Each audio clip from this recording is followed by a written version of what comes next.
The broadcast is now starting. All attendees are in listen-only mode. Hey everyone, how you doing? This is Ken Serini.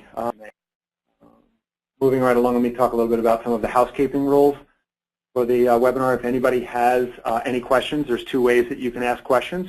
You can either use the raise hand feature, and that'll allow me to unmute the phone, and you may ask the question verbally, or you can use the send question feature to write your questions and send it to me, and I'll be able to answer the questions that way. So again, keep in mind that if there are questions, use one of those two ways of reaching out to us. So let's talk a little bit about what we're going to be discussing today.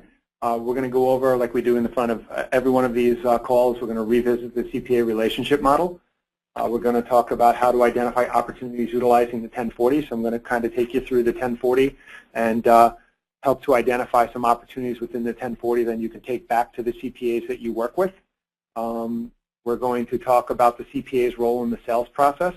We're going to go through a referral script that CPA can use to reach out to their clients so that it makes it a little bit easier for the CPA to go through that. And remember, I mean, as John focuses on all the time, it's all about leadership, and it's making sure that you're a good leader. So when we go through this referral script, part of your responsibility is going to be to go through it with the CPA to make sure that the CPA gets it and understands it, because that's going to help to ensure that you get better results. And then we're going to review a sample referral letter. We're going to talk about the CPA's role in the introductory initial meeting. I'm going to share with you a kind of a little email that I sent around to my staff to get them to really understand some really quick ways to identify some of the low-hanging fruit out there in terms of clients during tax season. And these days it seems like tax season never ends, so we're always in some sort of mode where we're working with clients or meeting with clients. So there's always the opportunity to be in front of clients, so it's good that to get that out in front of your staff on a regular basis. And then again, if time permits, we'll open it up for questions. So let's talk first about the CPA relationship model. And as John talks about it, there's a flow here in terms of what we should be doing as part of this relationship model. The first step is going out and finding CPAs that you can work with and trying to establish that first initial meeting. And remember, at that initial meeting, it's not about how much money you can make for the CPAs. It's really about developing a relationship with them. It's showing them that you think the same way that they do, that it's a planning-focused attitude that you bring to the table. It's working with their clients, and that it needs to be client-centric in how you approach and work with CPAs. You also want to make sure during that process you talk about the fact that there's going to be an integrated approach where if you can bring the CPA and the advisor together in the best interest of what the client's needs are, the client's going to be in a better place. So it's going through all of those things during the initial meeting. It's the fiduciary responsibility discussion, all of those things that we've talked about in the past. Get that assumptive thank you. So after you finish the meeting, either send out a handwritten letter or an email to the CPA, basically telling them, thanking them for having the meeting and telling them you thought things went well. And you really want to get them to respond back to you and say, yes, I thought things went well too. Therefore, you know they're on board and that you've got them kind of hooked. Get them to your office. Get them to see how you do business. Remember, CPAs are very analytical in their approach. So you want to get them in. You want to show them how you do things. You want to show them sample plans that you do. You want to show them what your software, how your software works. And you want to show them that there's a thorough process and that there's depth behind your organization. Get the CPA to commit to something. Again, it comes back to the different options, option 2 or option 3. We never want to have that option 1. We don't want to have another business card sitting in a drawer. It's really you want to get them to commit to either an option 2 or option 3. So have that 3-option discussion with the CPA and get them to commit to either option 2 or option 3. Option 2 is a good option because option 2 typically leads to option 3 down the road when the CPA sees what's happening. You want to get an event going because that client event is really going to be an attitude changer. So really your goal is to get that client event going. because if you can get the CPA to endorse you to their clients and get their clients in the room, it's a much easier process. CPAs, as we've talked in the past, have the most difficult thing for CPAs is to pick up that phone and make that phone call. So it's much easier to get their clients to come to an event because then they're dealing with everybody at once, and it's much easier to invite someone to an event than to ask them to come in for financial planning. You want to be a good leader, so you want to have good weekly, bi-weekly interaction with the CPAs so that they're doing what they're supposed to, that you're leading them along the way. And again, as part of that, it's developing a joint business plan with the CPA so that there are really a clear indication as to what people's responsibilities are, and that you can hold the CPA accountable if the CPA doesn't do what they're supposed to do. And then finally, as John and I are friends for life, the goal there is to to get a deeper relationship, so it goes beyond just a business relationship and it gets really into that personal relationship where we get to know each other's families and we're at each other's houses on a regular basis and everything else. So again, just want to continue to reinforce this CPA relationship model because it's important. So let's talk a little bit about, as I said, the 1040. And here we've provided you with a sample 1040 for a John and Jane Doe. And you can see that we put in some basic information, and John and Jane Doe have a combined adjusted gross income of $102,700. Very little coming from wages, most of it coming from interest and dividends, distributions from pensions, so this is a retired couple. And then you also have some itemized deductions and stuff on the second page and the like. So having kind of gone through this, what I really want to do is kind of take you almost like line by line through a 1040 and to look for ways that you can work with the CPAs to have them be able to look at a 1040 and identify opportunities within the 1040 where they can refer you in. Again, it is so much easier if a CPA has a real reason to refer you in to a situation as opposed to just making a cold call. And we will get to, or warm call, we will get to those calls later, but let's talk a little bit about first the uncovering opportunities. So right from the top, from the very beginning, you have filing status. So if a client has a change in their filing status, there may be some changes that need to take place in terms of the client may need to change wills, they need to change beneficiaries. They may not be thinking about these things, so the CPA should be prompting the client because, again, that leads to referrals back to attorneys, which leads to more business for the CPA, which hopefully then leads to more business for you. So you want to teach the CPA how to be a good referrer, not just for your services, but for other services, because ultimately the long-term impact is going to be beneficial to us as financial advisors. There may be new insurance needs if there are new changes in family status. So if you're filing status, so if you're in a situation where now an individual is single and now they're married, there may be new insurance needs. There may be the need for second-to-die insurance and all of those things. If, on the other hand, they were married and now they're divorced, there may be some divorce planning needs in terms of home sales and quadros in terms of pension plans and everything else. So all of that needs to be taken into consideration. You want to look to see if there are any changes in dependents. A new dependent could mean additional insurance needs. It could mean the need to establish a 529 plan for future educational needs of that child. If the child is born and the child is developmentally disabled, there might be some issues there in terms of the need to establish trusts for the developmentally disabled child. So there's a lot of prompts that can come from a change in dependency status. If you look at line 7 of the 1040, line 7 of the 1040 deals with wages. So some of the questions that arise there is if you have a client who has a job and is getting wages, are they really taking advantage of the benefits that are being offered at work? So are they maximizing the pension contributions or the allowable pension contributions? Are they maximizing the match that their employer is providing them? If they're not, and if their employer doesn't provide a pension plan, do they have the ability to make an IRA contribution? Again, that's kind of small, but it kind of leads to additional things. And if you start talking to if you have a client who moves from one job to another, by looking at the W-2, you see that they were working one place one year and they're in a different place the next year. That could trigger the fact that maybe there's a pension sitting at their old employer, which can be rolled over into an IRA also.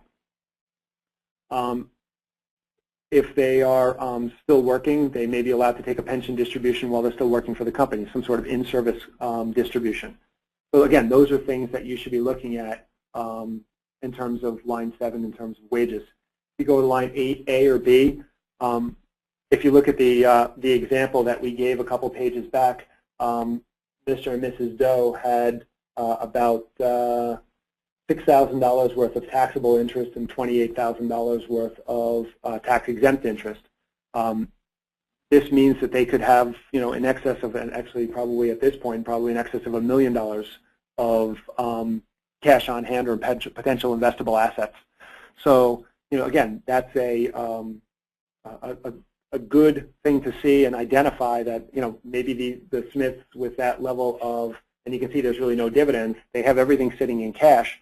They may need to be diversified a little more in terms of their portfolio to keep abreast of inflation and everything else. Is tax-exempt interest the right answer for the client? I mean, in this case, the Smiths are in a mid-level tax bracket. I mean, their total income after total taxable income is only $67,000. So they're only paying a very small amount in terms of tax.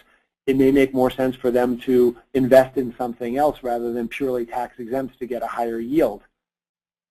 So those are types of things you can look at. If you see that there's been an increase in the level of assets or an increase in the level of investment income that's coming in, that could trigger the fact that maybe there's some new investments that came into play. It could mean that there was an inheritance or something along those lines. And those are questions that you could find out or that the CPA should be looking into. Again, if there are large dividends, which is line 9, if there's a large level of dividends, that means the individual could have potentially significant investable assets. Again, another thing that you want to look at, if you have a client that has multiple statements from multiple investment houses, that usually means that really there's nobody who's looking over their whole investment picture.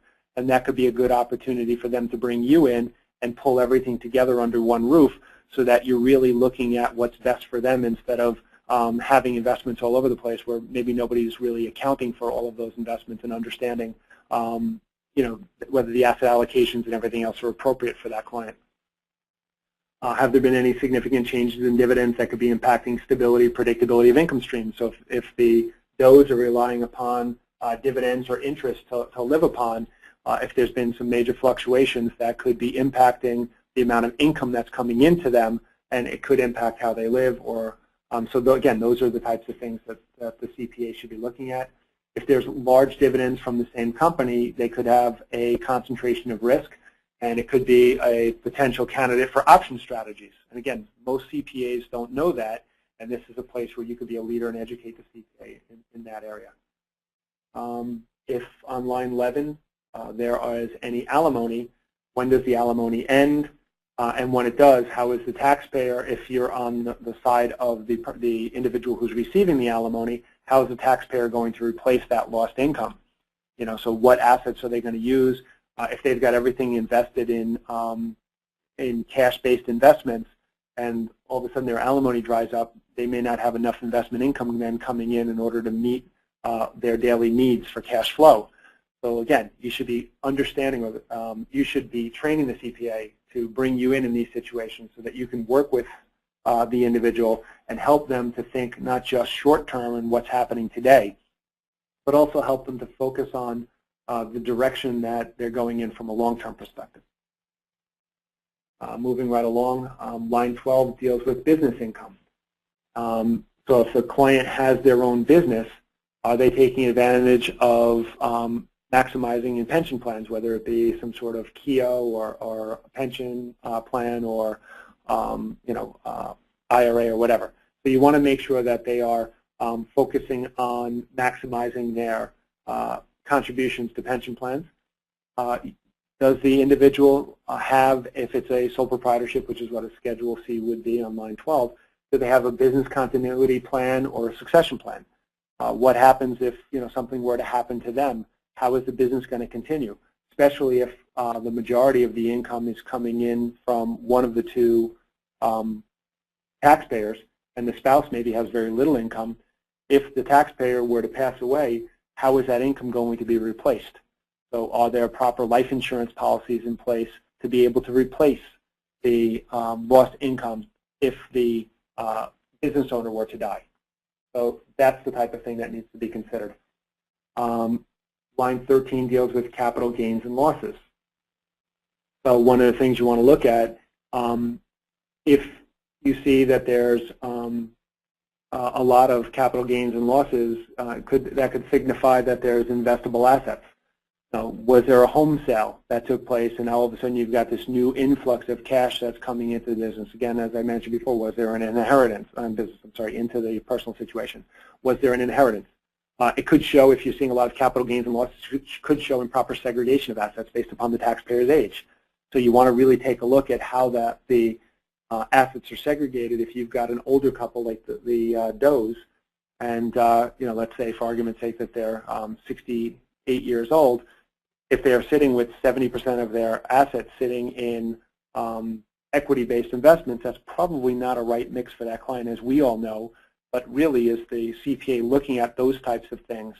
These are, again, opportunities, and that's what you're looking for. You're looking to point out to CPAs where the opportunities lie, where they can refer you in, and these become a much easier way for the CPA to get you in the door. If you're seeing contributions of, or one of the things that you could, CPA could be looking at is, if you do have a client that has a high level of appreciated stock, should they be considering giving donations of that appreciated stock instead of donations of cash, so that they can get the tax deduction and retain the cash flow, where they have the cash, because they won't have to worry about picking up the capital gain on the appreciated stock. So again, ways that they can help their clients and think a little bit differently if you can kind of lead them down that path. If you look at line 15A and 16A, those deal with IRA and pension distributions. And when you're focusing on IRA and pension distributions, again, if you've got a client that has money sitting in pension plans, those could be good investable assets that can get rolled over to an IRA that you can help manage. Does a Roth conversion make sense? We've had a client in the past where the client was in a situation where they had very little income. They stopped working, very little income. They were in an extremely low tax bracket. In their case, what they did is they rolled a portion of their pension plan over into a Roth and really paid little to no tax on it because they had a high level of itemized deductions. So they were able to do a Roth conversion for almost free. So it's, again, looking at those scenarios, doing the calculations to determine if a Roth conversion makes sense for the client, and getting the CPA to be thinking that way.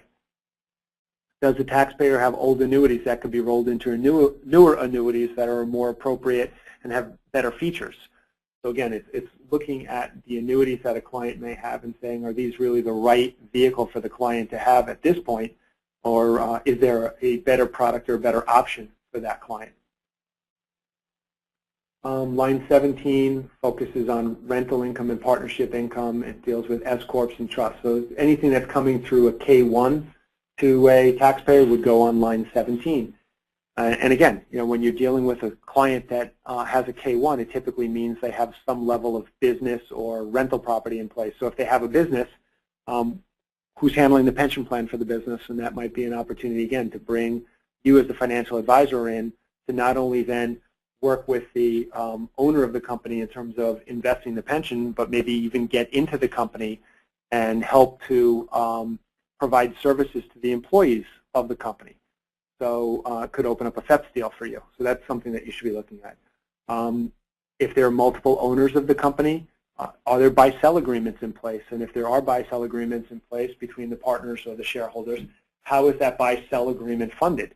And is that an opportunity for you to work with them for life insurance needs for them? Especially if you've got someone who's starting up a new company, the best time to work with owners is when the company is new and people still like each other. It's amazing how, down the road, if you don't have proper shareholder agreements in place, and I'm dealing with this with one of my clients right now, if you don't have proper shareholder agreements in place, clients start to fight, and you're in a situation where, the company could tank because there's infighting, where if there was just a good shareholder agreement and good funding mechanism and good discussions up front during that initial process when everybody liked each other, a lot of the problems could have been avoided.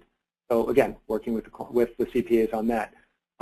If they have a company, do they have health insurance? Do they have disability insurance? Do they have group term life insurance? Long-term care insurance? These are all needs that you should be looking at and exploring with the business owner clients of the CPA. If accountant is pursuing business returns and other shareholders may not have considered, and you can be an advisor for growth. So what you want to do is you want to basically help the CPA, if they're working with the business return and the other shareholders, help them to get into maybe some of the other shareholders, help them to, again, as I mentioned before, maybe get in and work with some of the staff of the company. They're probably not thinking about that. They're thinking about, okay, I'm doing the tax return for the business, but they're not thinking about all of the employees that work for the business.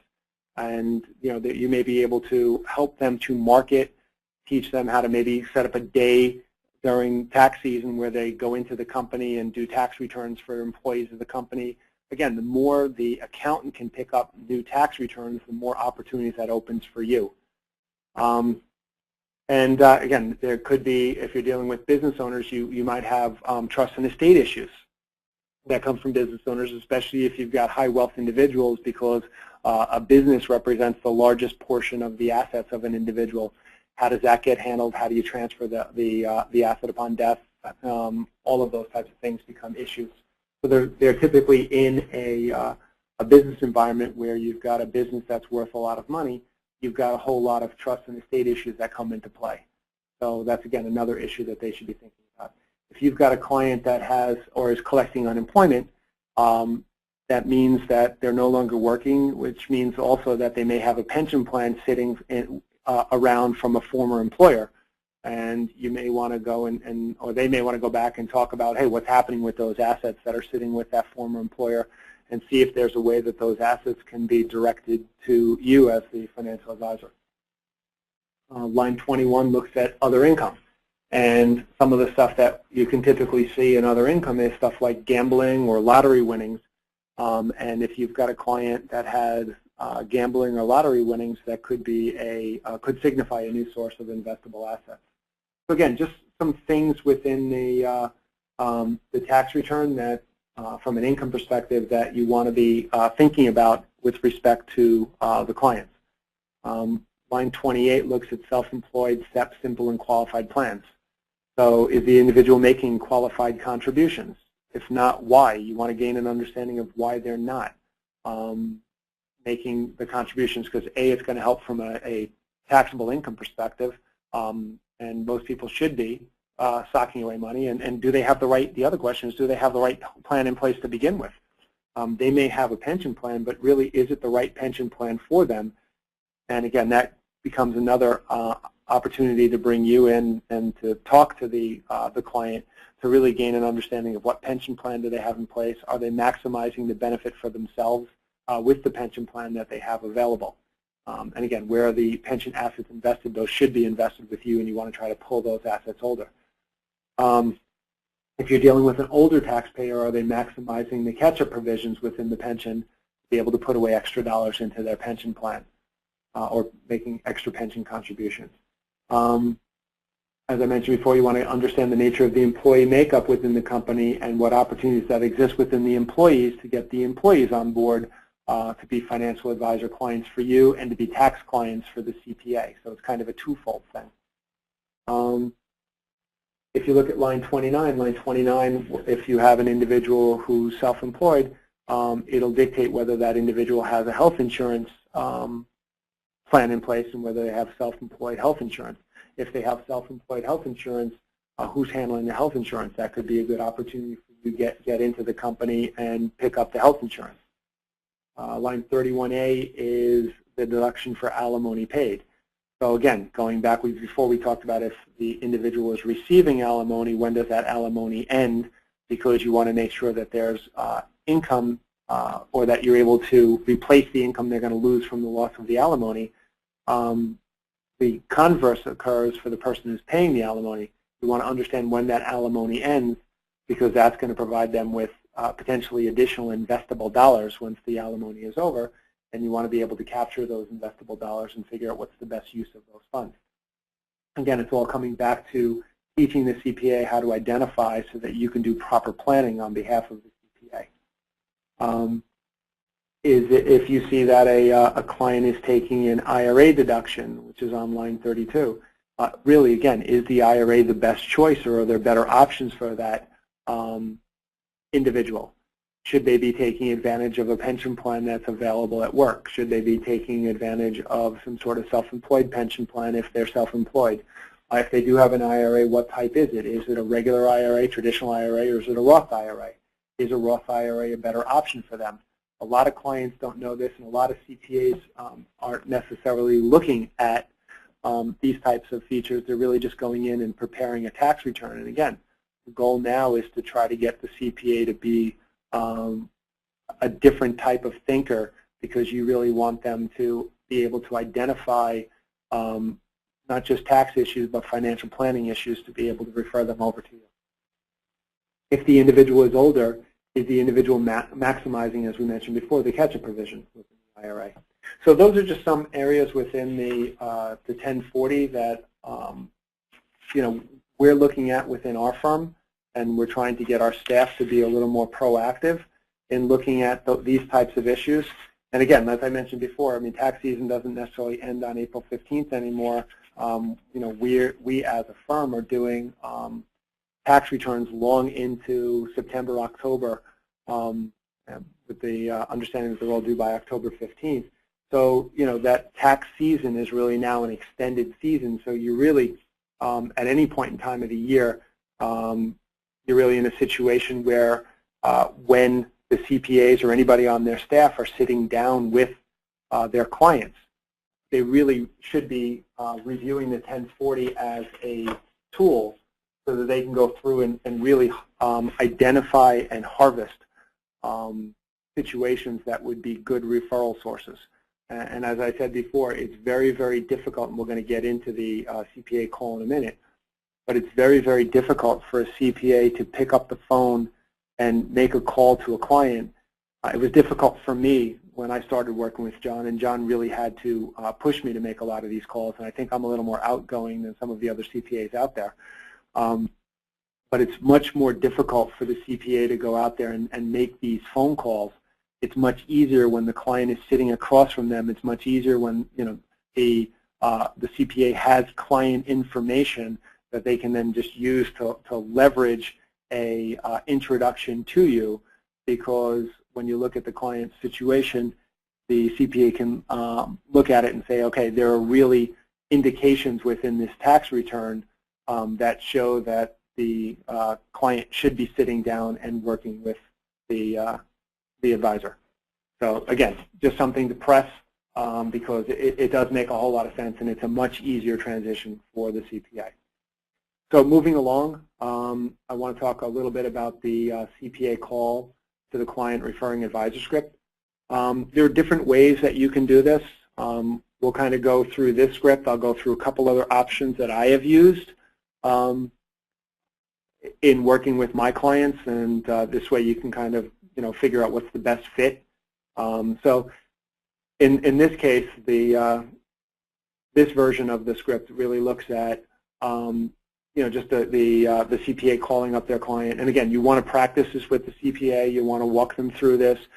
You want to get them good at this because, and this isn't really hard, but it's very uncomfortable for the CPA. So the CPA would call and get the client on the phone, go through the normal small talk, and then kind of focus on the fact that over the last few years the economy has been difficult, and that the CPA has been inundated with questions about financial advisors, financial planning, and that's a true statement. Just about every one of us gets phone calls on a regular basis from our clients, and I actually have the luxury of being able to refer them over to John.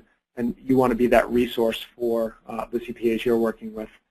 Then the CPA wants to say that they've gone out there and interviewed multiple firms, and after careful consideration, they've entered into a joint venture, or they're getting more involved with you, or whatever. So that's how you kind of want to lay that, or how you want to lay that out to the CPA, and how the CPA should be saying it to their the clients. And really, it's a focus on, and we've always focused on the fact that it's a joint venture, because I think that's truly what it is. And talk a little bit about the fact that through that joint venture, the CPA is going to be integrating financial planning and tax advice so that they can really focus on what's the best fit and best need for the clients in terms of both short-term and long-term goals. Again, interviewed many financial planning firms, and after careful consideration have formed an alliance or joint venture, however you want to use it. Then the CPA should say that many of their clients are already working with you and would like to suggest that the client and their spouse come into the office to meet with the financial advisor and the CPA. And it's very important, we'll talk about it a little bit later, it's very important that the CPA makes themselves available, and it's very important that that CPA is in that initial meeting. What John likes to use is to do an audit, and he uses the word audit, of the current financial picture. Let the client know that it's a no cost or obligation for this meeting, and thus far the CPA has been shocked at what poor financial planning advice many of the clients are getting, and that the CPA is truly concerned and wants to make sure that the client is on the right track towards their financial future, and it never hurts to get a second opinion and get them in there for set the meeting right then and there. So they should have your calendar so that they can be empowered to set these meetings, because you don't want them to go through this whole thing and then not be able to set the meeting. So they should be setting the meeting right then and there.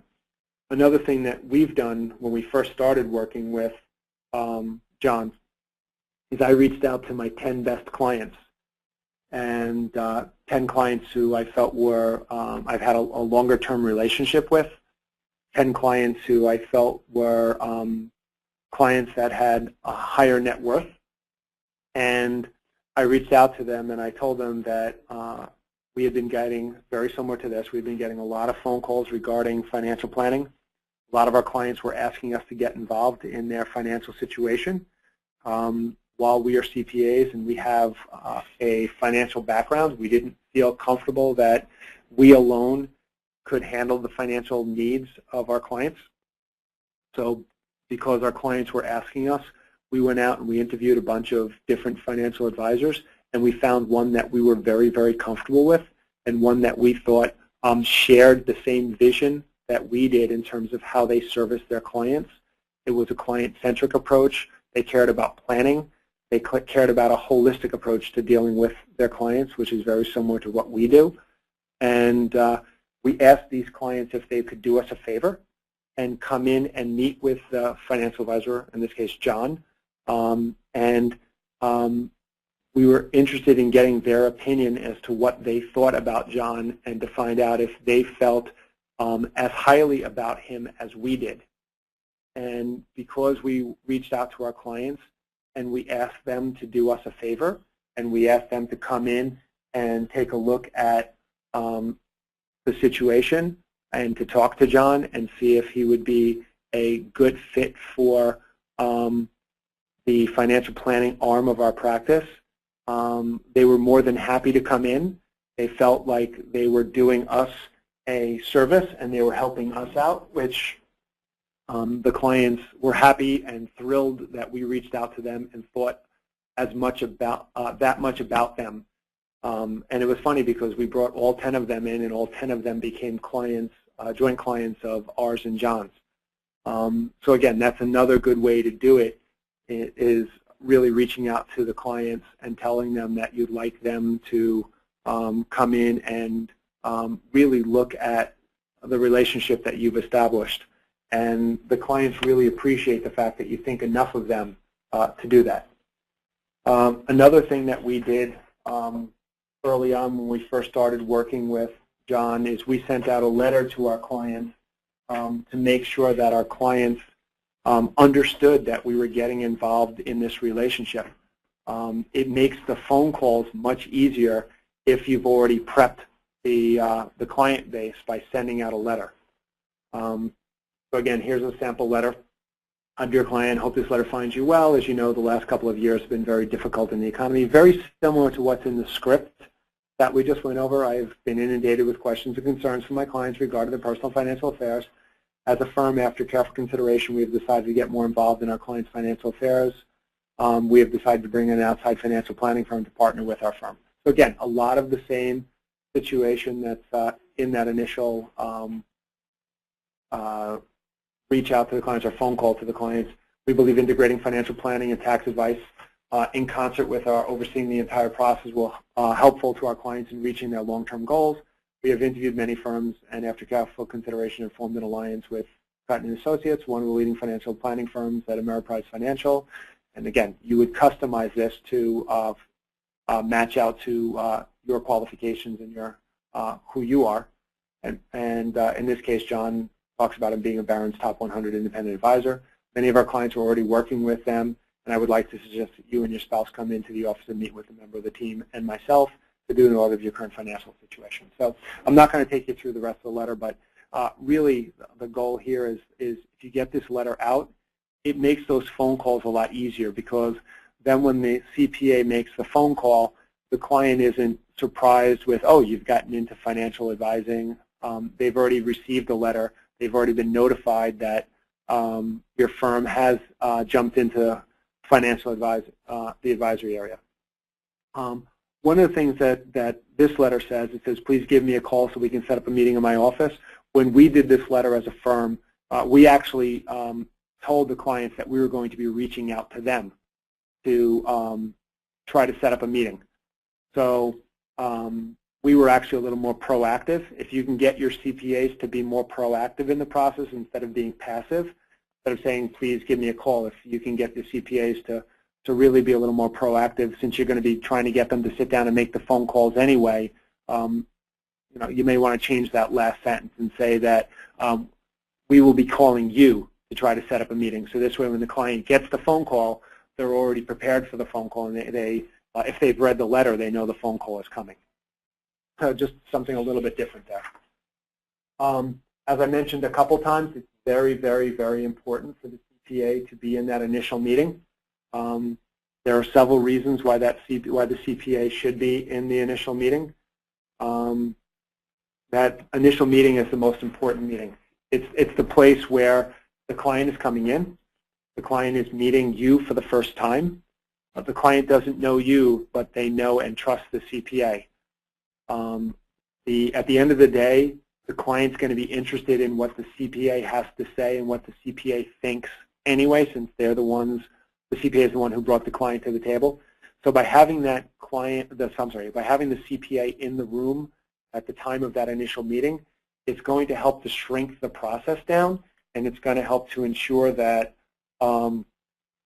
the meeting goes smoother and you have a higher success rate. I can tell you that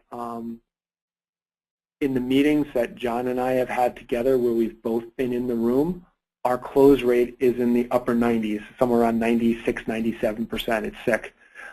In the meetings where I wasn't in the room, the close rate is so much lower. So you really want to have the CPA in the room. That is going to be one of the most key differentiating factors. So you want to definitely get the CPA in the room. The purpose of the CPA, first of all, is severalfold. First of all, the CPA should feed you information before the meeting ever takes place, so that you have a good understanding of who the client is, what their situation is. They should be gathering statements from the client beforehand. They should be going through the tax return and, again, identifying opportunities within the tax return and sharing a lot of that information with you, so that when you walk into that meeting, you're prepared. Because a lot of the first initial meetings that we have with clients, we see money transfer in those initial meetings. So it's not your typical initial meeting where you go in, you meet with the client, and then you have to have a follow-up meeting and a third meeting.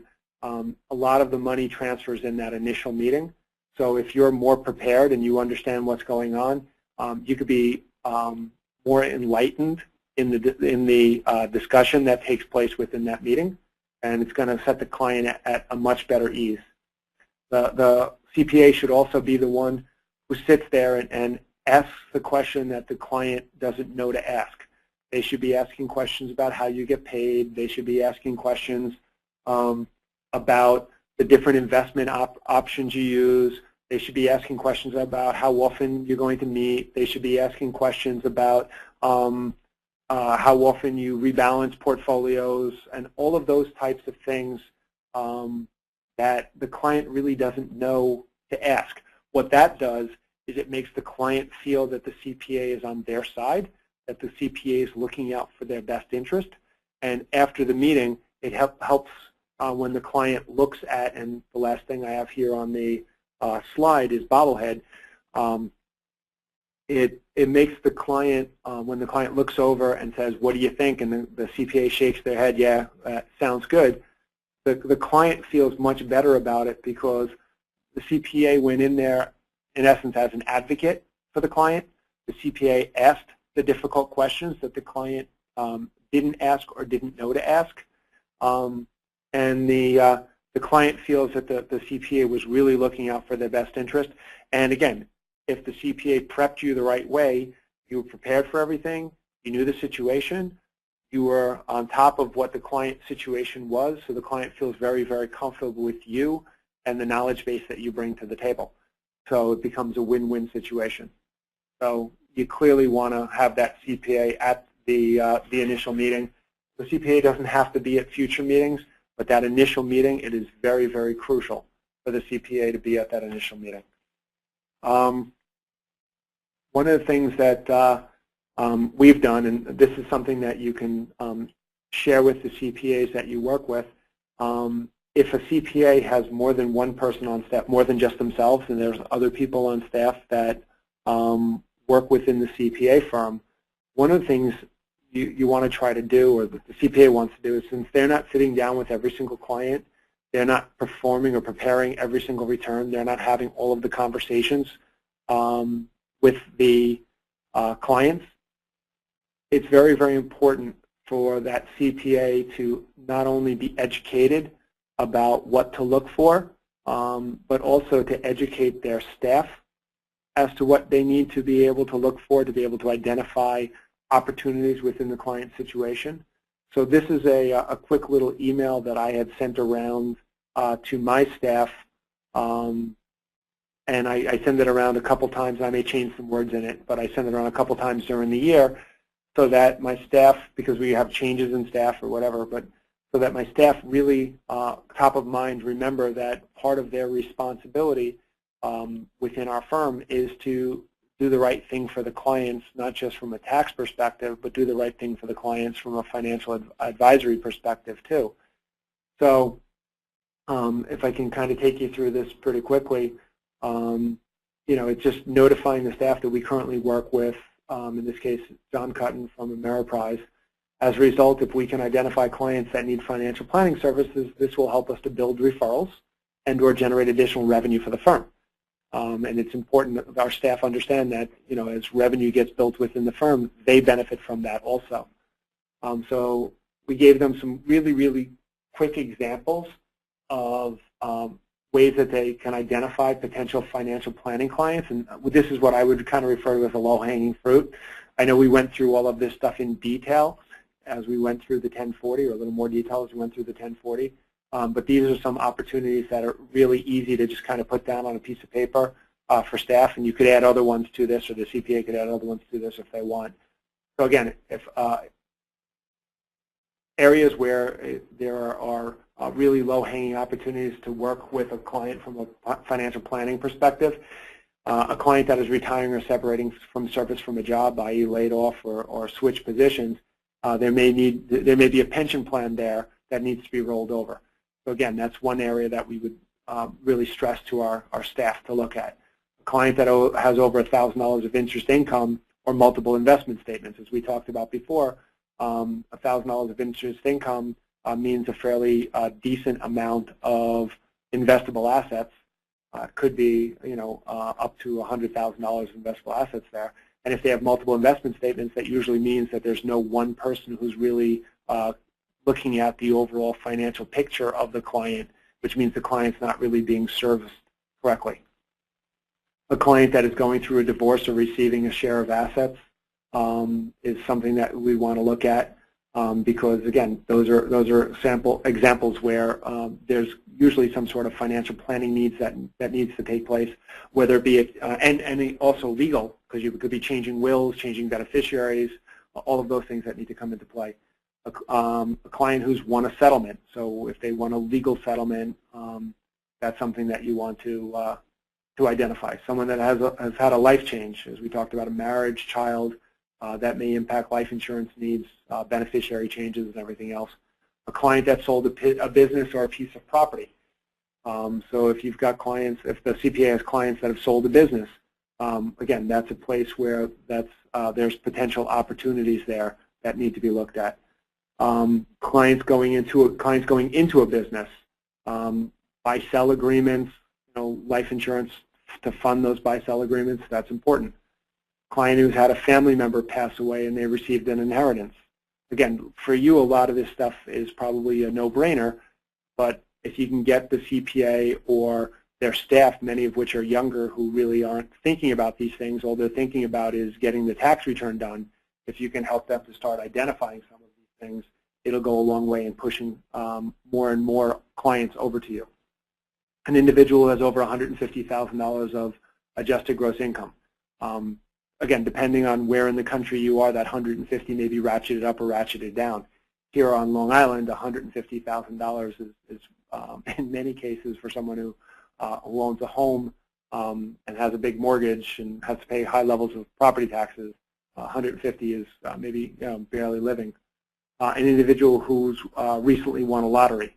So again, this is not an exhaustive list. It's not meant to be an exhaustive list. Really, all it is a way for the staff, or kind of prompting the staff to think a little bit more about financial planning and think a little bit more about financial planning opportunities. And it also provides opportunities for the staff to find ways that we can refer business to other centers of influences, such as lawyers or bankers, which is important too, because then if you open up a floodgate of referrals to other centers of influence, hopefully that will result in additional business coming back to the CPA firm, which then hopefully translates to additional clients for you. This whole aspect of working with CPAs, and I know John harps on this on a regular basis, it all comes back to leadership skills, and it all comes back to making sure that you are a good leader for the CPA. CPAs are not very good at marketing. CPAs will get lost in the detail a lot. They tend to get very, very involved in the work that they're doing, and they forget that they need to market, that they need to be proactive and put on that business consulting hat that John talks about so much, about being a consultant to their business as opposed to just working within the business.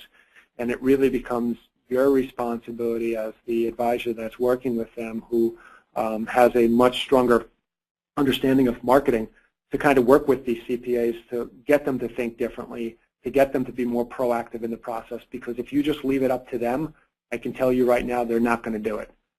The only way that they're going to do it is if you lead them effectively, if you hold them accountable. You need to, and I know John has talked about this on many different levels, but you need to develop a plan, a joint plan, as to what you're trying to accomplish with this partnership. You need to get the CPA to buy into that plan, and you need to work that plan, and there needs to be responsibilities, there needs to be levels of outcomes, and the CPA needs to understand that it's their responsibility to meet those levels of outcomes if they plan to get the results that they're looking for. And if you just, again, leave it up to them, they're not going to do it. So you really have to be a good leader as part of this process.